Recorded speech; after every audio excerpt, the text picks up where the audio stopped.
Okay.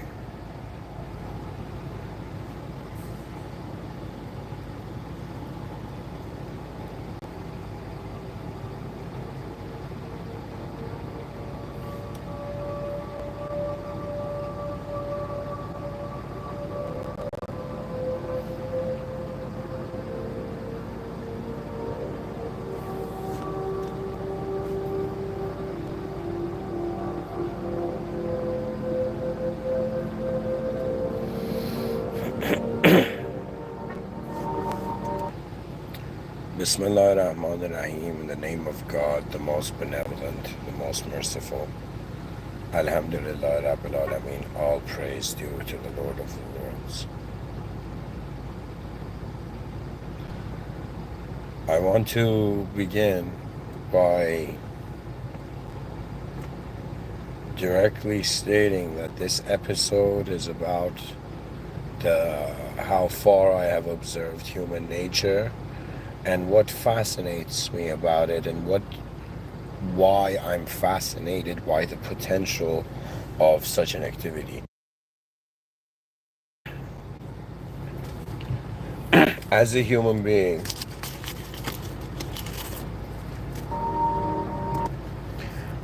there's various ways that, just like an eagle can land on different branches, human consciousness of human existence, one can be conscious of human existence from different elevations. These elevations have to do with how there is the concept of you, and then there is the context of you. And the context of all of us doesn't belong to anyone. It belongs to the author of reality, the one and only existential system administrator.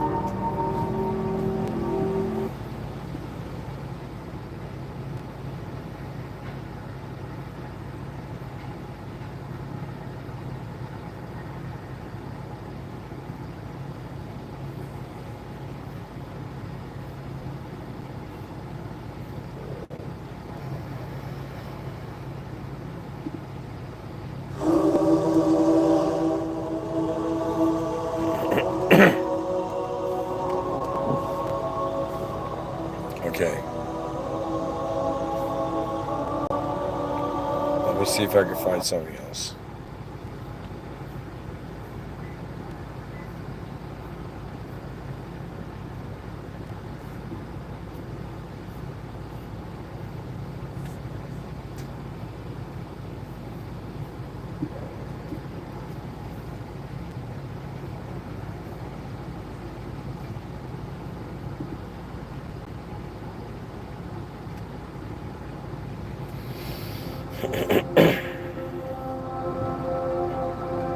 What fascinates me about human nature?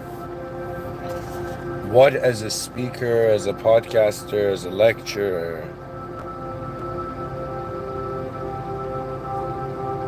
what do I have the energy for to communicate to the viewers? Honestly,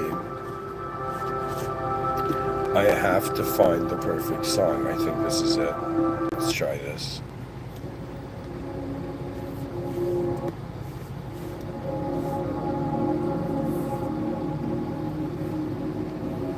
Okay, it works.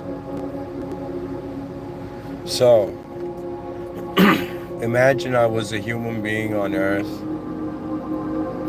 and all human beings had evacuated from Earth because there was some event gonna happen. And I was the last one, and before I was recruited off the planet Earth, they said, "Why are you the last one?" And the answer came, because we gotta make sure everyone succeeds.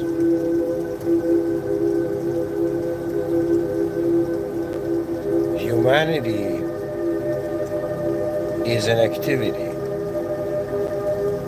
and it's a very strange activity.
how we live our life, how others live their lives.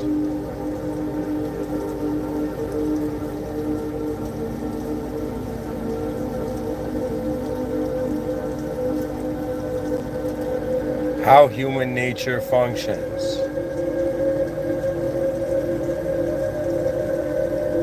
What is decided, what isn't. So let one human being tell the human species, and of course, humbly in the presence of God Almighty, who knows all that I can never. As a human being on earth, to give a report. What are my findings about human nature? What have I realized? I have realized that we are a type of intelligence that really is attention oriented. So when I was younger, I would hear the term when I was in high school, like that girl is excuse my language, an attention something, right? And I would hear the notions that just this idea that people were seeking attention. And I thought it was like school shunned it. School was like kind of monitored attention camp, right? you know. And so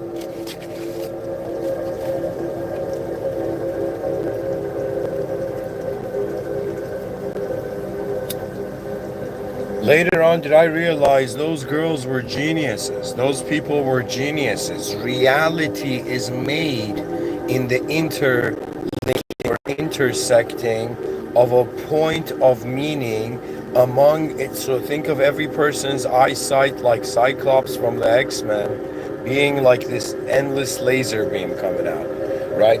So your eyes are like a line. And so in the attention of the human race is acknowledging that together it's racing against time.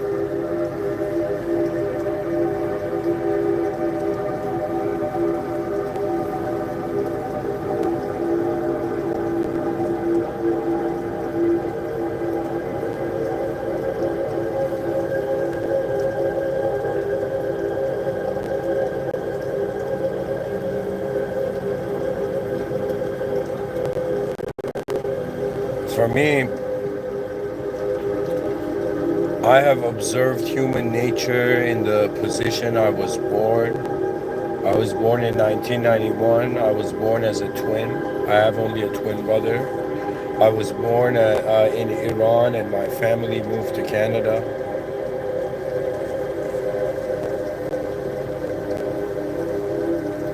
I consider myself as an international human being, Not that I don't care for, the colors on a cloth, just that the world was bigger than just a singular symbolic representation. Life is more than a symbol. What a symbol was never just a symbol was a pointer.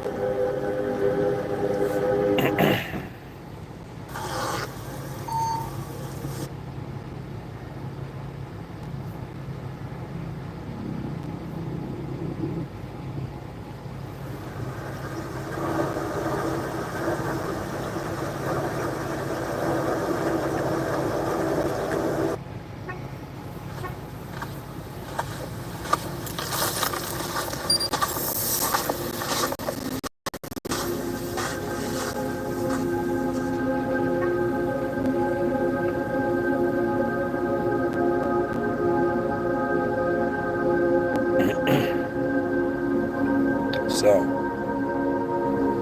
this is a good song.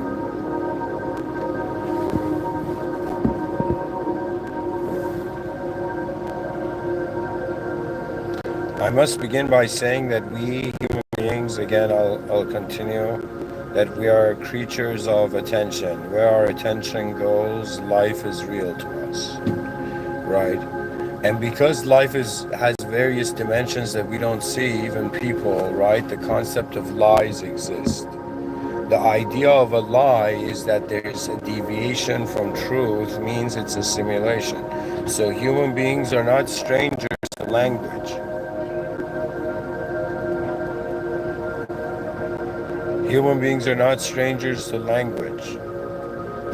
They're not, they're not strangers to linguistic simulations. They are not strangers to being a story. Right now, somebody may come and say, hey man, God isn't real. And I'll be like, hey man, the idea of you isn't real if God isn't real, because both are in that range. There are many invisible acknowledgements of reality. The only idea is that it's an existential system admin. We acknowledge the admin. We wonder about our function in the system. When I look at human nature, it's like a biochemical calculation machine, right? So every person has been acquainted from the moment they're born to their own sort of situational analysis. But when we wonder about it, it's really, what is the capacity? Does the human being want progress? Does the human being want peace? Is the human being an entity that at different ages, at different energies, at different levels, it wants different things?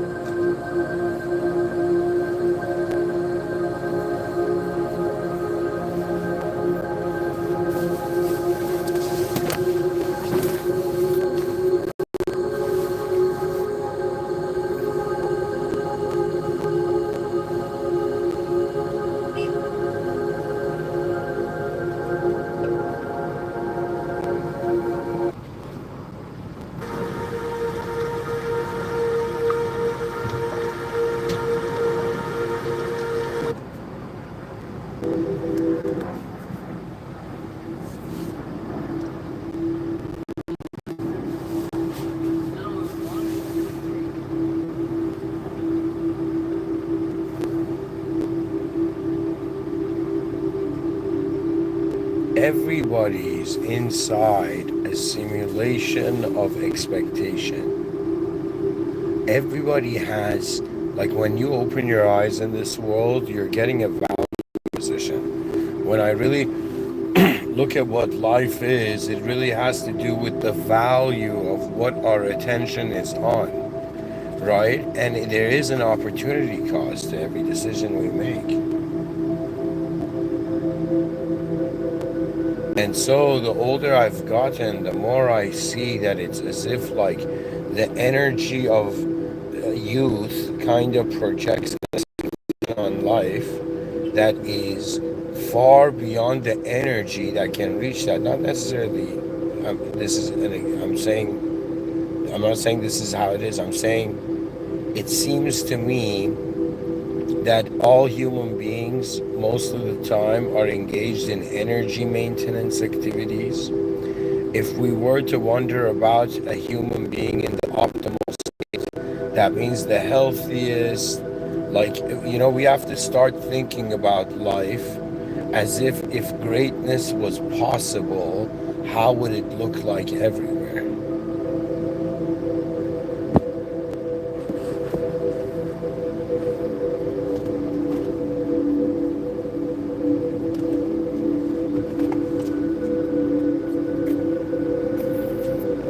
Human nature fascinates me because it has many sides to it.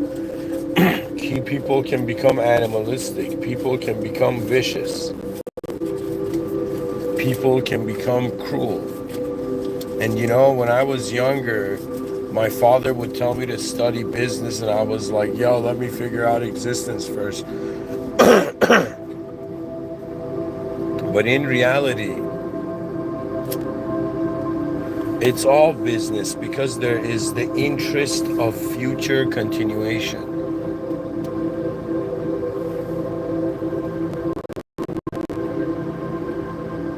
I am just, this to me, this is my instinct. This is what I feel, right? But I'm not saying maybe like this is all like divine decree and necessity. But what I feel deep down is that we could be right now on an earth where human beings still commit sin are advanced. So we have solved like physical, biological health problems. Cigarettes were the opposite, they were medicine, imagine. Right? Imagine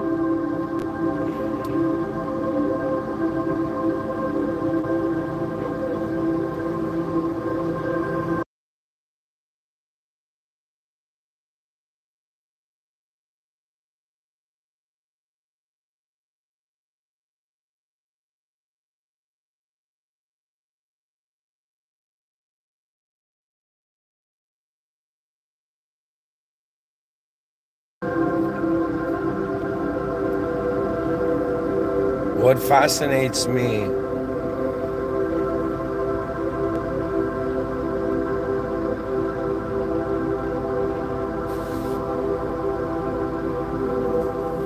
is that,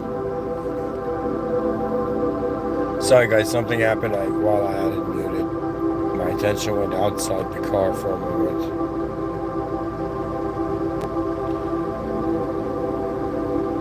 You know, I was taking my attention honestly to the point that I was like, okay, what would the most advanced version or view of human civilization look like? And when I realized the most advanced power, the most advanced is the system administrator, existential system. So when God is orchestrating reality, the rush of what the future has to be kind of like, there's less of a rush for that, right? Human beings, based on the levels they are active in, seek an acknowledgement of those levels.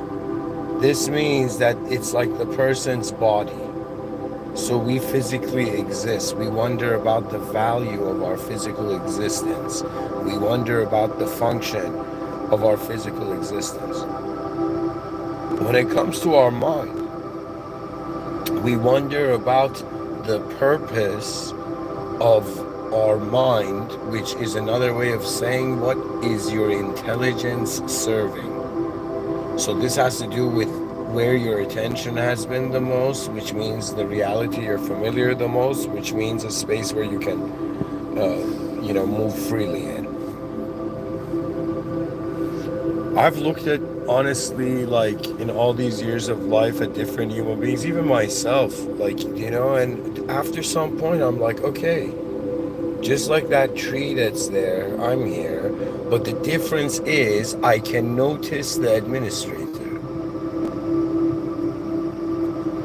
I don't know what the test of life for everybody is, because that is only God's knowing. God knows.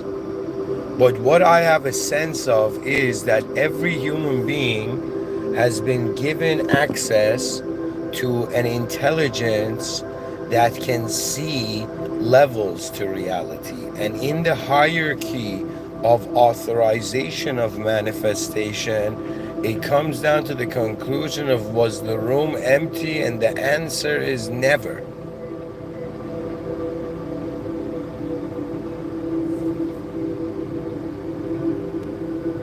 The truth was in the room before any simulation could deny.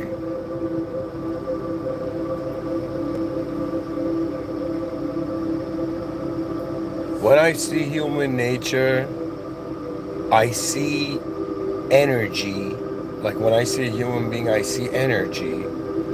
And when I look at that human being's eyes and their attention and just everything, I get a sense what percentage of that person's consideration of what real is based on an inner event and an outer event. You see, when you, like, it's like the amateur looks at people and it's like, yo man, that's just one person. But those who've been around a while, they look at a human being and they're like, okay, I see the physical existence of an entity in front of me, but I do not know the character and the human nature. As someone who writes science fiction novels, I have to wonder about the nature of the character, because the nature of the character suggests what outcome they gravitate towards. So when I say human nature, there's personal impulses, but then there's like these universal things, right? Like if extraterrestrials invaded Earth, everybody on Earth would be like, whoa, we got to do something about it. Like instant unition. So the point is,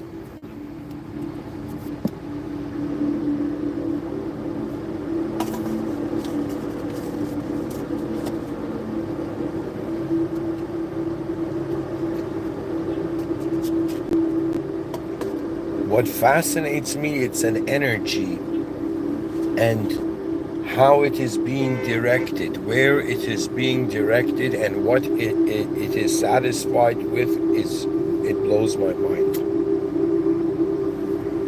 You know, sometimes I think about why does civilization look like this, and I'm like, this is what people are satisfied with.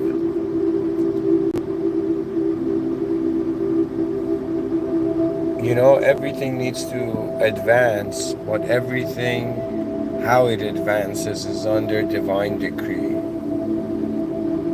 I am more like a servant rather than like, I'm more like a soldier than commander. Because the command is put your attention on the created if you are a created being. Like that's the first thing you do. Then the second thing you do, once you acknowledge the creator, you notice the might of what is present to assist mankind in its progress.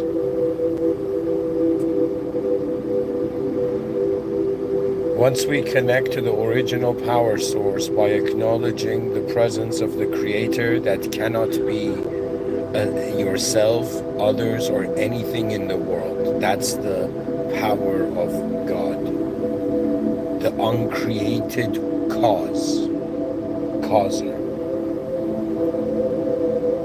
So what I'm saying is connect to the power, to the energy. And I don't want to say connect to the energy, like connect, like just put your attention on the system administrator, not on the moderators or the members. Once you've connected to the system administrator, your ethical nature is abiding by a different resonance. Think of it. Like you see, to be in a world where it's just you alone, it's a different energy in how we live. And then in a world where there is God is a different energy. It's like royal, the most royal thing beyond royalty has been watching the whole time. Do you see? God is here. God is hearing me right now. But the notion is God is not in the world. So that which is beyond the world, how much it requires, like see, the thing is there's a forbidden boundary. And when a person is spiritual, they don't acknowledge the forbidden boundary, they step into it. Right? But when you're religious, you see the limitation is set for a reason. Right? So when I really look at human beings, I'm like, is it just sad? Is it sad that we exist, we can do things, we grow old, but because we all try to fit into this system, right?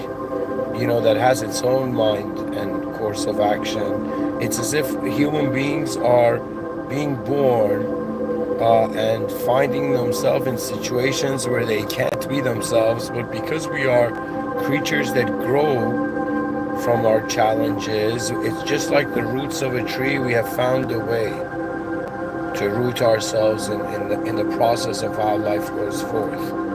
But what's going to happen is that the future generations are going to be born, imagine nothing changing. They're going to be born, nothing changing. Eventually they're going to be like, what is this, man?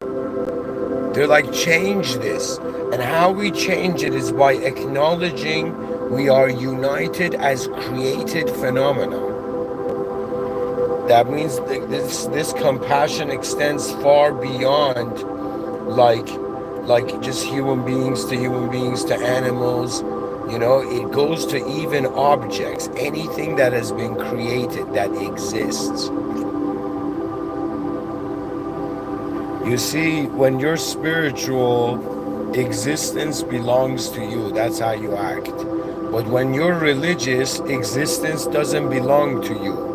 You are not the main character. When you realize you're not the main character, you kind of are in a situation where you realize that it's like God's life. And what religion is saying is like this was hard for me to incorporate into my psyche, but at least in Islam, there's a passage where in the Holy Quran, Allah subhanahu wa ta'ala says that I created mankind and jinn kind to worship me. So the purpose of human existence is not to be a good person or a bad person, right? It's not per se just an ethical concluding.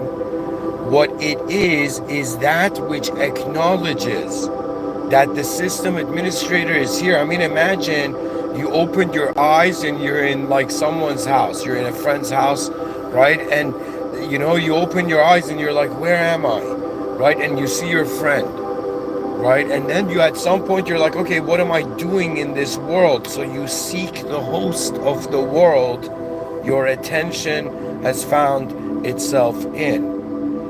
What the missions are like three leveled. Level one, what is the mission of the body? Let's keep it for now to be healthy and to experience the bodies, you know, have fun a little. And then when it comes to the mind, it's like, you know, have fun when it comes to physicality, matter, but be serious when it comes to non-physicality, mind. Right now, you might think I'm speaking to you, and you is an idea, like a character in a story, and you have a mind, and there's this, but on some level, you're just a complex orchestration of atoms. Yet something is moving this. We call this the soul. So for the body, the purpose is survival. For the mind, the purpose is service. For the soul is to remember where it came from. This doesn't mean just going into the past. This means that there is an administrator. Like when you go into like a restaurant, there is some sort of administration going in the restaurant that is not the responsibility of the customer. So similarly, we're in a world, a lot of it is being administered, yet we're not responsible for it. It's like we've come here to experience something. Now, what is the most interesting thing you can experience? It's the most advanced part of any hierarchy you have to the value proposition that life gives you. So the most advanced would be either be like whatever you think truth is, it would be the most advanced. The most advanced is beyond the world. Religion, Islam, has always been pointing to that which is beyond the world. Ask directly the system administrator. That means don't worship anything in the world. Notice and connect to the system administrator. Now, why? Because one path is like a stumbling vibe. The other path is as if you are in a serious presence. Imagine the seriousness of a boardroom meeting of multi-million-dollar companies.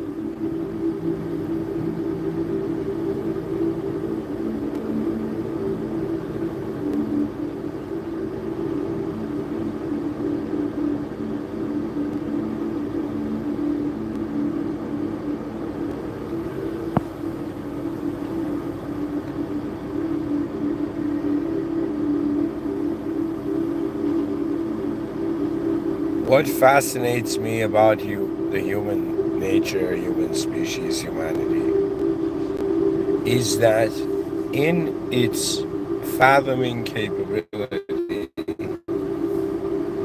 there is a version of how everything in just like this world we're in right now is happening that is the most advanced. See, the most advanced doesn't mean the fastest, the strongest. It's like if somebody says Is Superman an advanced being? We'd be like, yeah, sure, in the outer realms. But you ask about Superman, where did existence come from? And he'd be like, you know, my X-ray vision can't see that. So there would be limitations because it's human nature, the human position. Something I wish I could time travel back and tell myself is that if you don't communicate with other human beings daily, you become bitter and you become locked in to yourself, and then you become a self-worshiper. But if you're just relying on others, you become an other worshiper. If you rely on none of these, you become a world worshiper. So this is why when it comes to where does your attention finally station itself, Mr. Within, alongside monotheistic religions, is saying that which is beyond the world.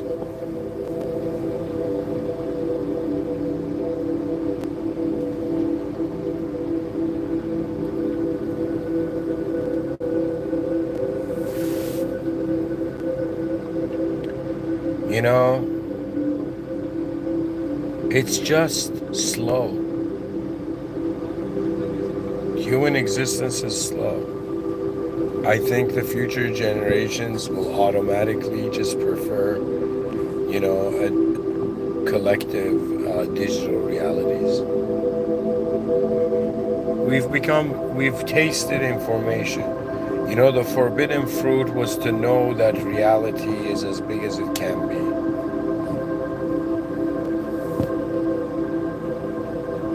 Consciousness. Like, what are we all doing here? Is it just to play, to just be a participant, to be an actor in the theater of his human history? Was it to, in some sense, make the ride smooth for the future generations? And in reality, we don't know, because I have control over administering myself. I don't have control over administering others because I don't have an awareness that encapsulates that range. And as a human being, as surreal as it may sound, on a rock, in a gigantic place where everything that has meaning to us was our own man-made, art project. Once you realize language was a massive art project, was a massive paint job all over reality.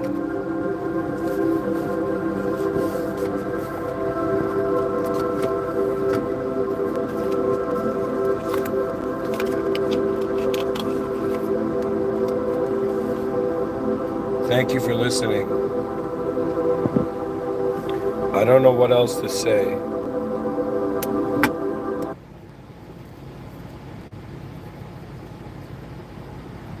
All I can say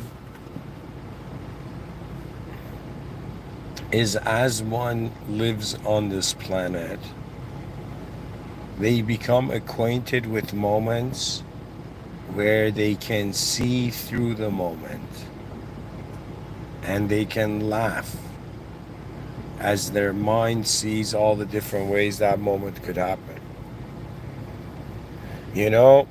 They say the more intelligent you are, the more upset and sad and depressed you are. But I think the more intelligent you are, the more you laugh. You'd laugh. Not in a derogatory way, you're laughing at something. You just laugh at how hilarious it is.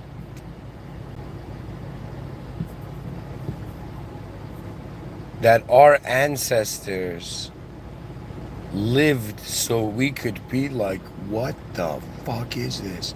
Excuse my language.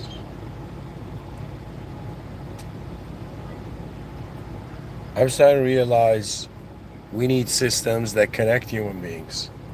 Human beings don't have the energy for international exploration yet. So on some level, what we need is, honestly, civilization needs to center around research.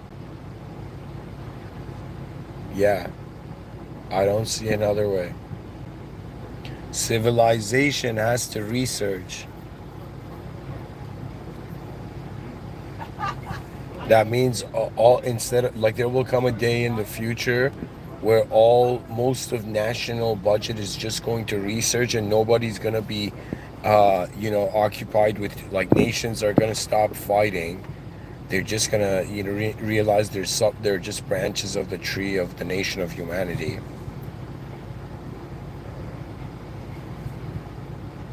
That means all nations are members of the nation of humanity.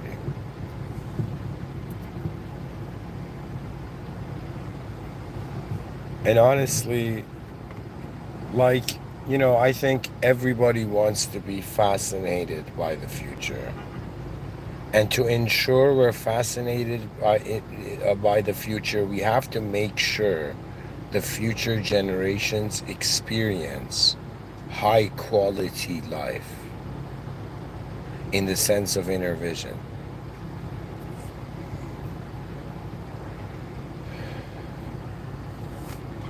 It's all about connection because we're all hidden behind our eyes. And all our cultural behaviors is just tapping into this system, this server, just to be able to communicate with others with the same behavioral alphabet.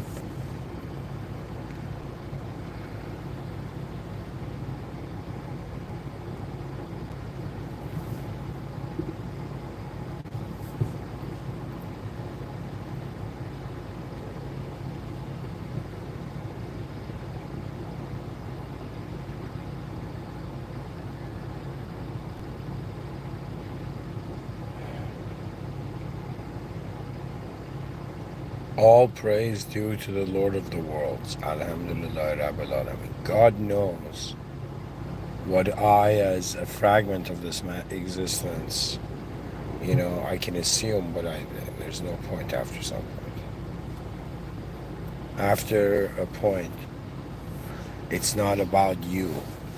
It's not about others, and it's not about the world. And then you ask yourself, what am I doing existing? And the answer comes that you don't know. So when the self doesn't know, that's an opportunity for complete humility. So if you go towards from a state where there is nothing left, like how can I tell you? Um, there's the body's life is happening at the same time as the mind's life. The mind's life is happening the same time as the soul's life. Everything to the soul is happening at the same time. To the mind, it's happening in a separated context. And so there's various functions. And anyways, guys, I'll end the talk here. I just want to say that I wonder about the function of human existence. You're being a human right now. Wonder about your function, acknowledge the system and reality, and you'll figure it out. Or you'll in some sense see that there's ways to be a human being that we had maybe not considered before. Thank you.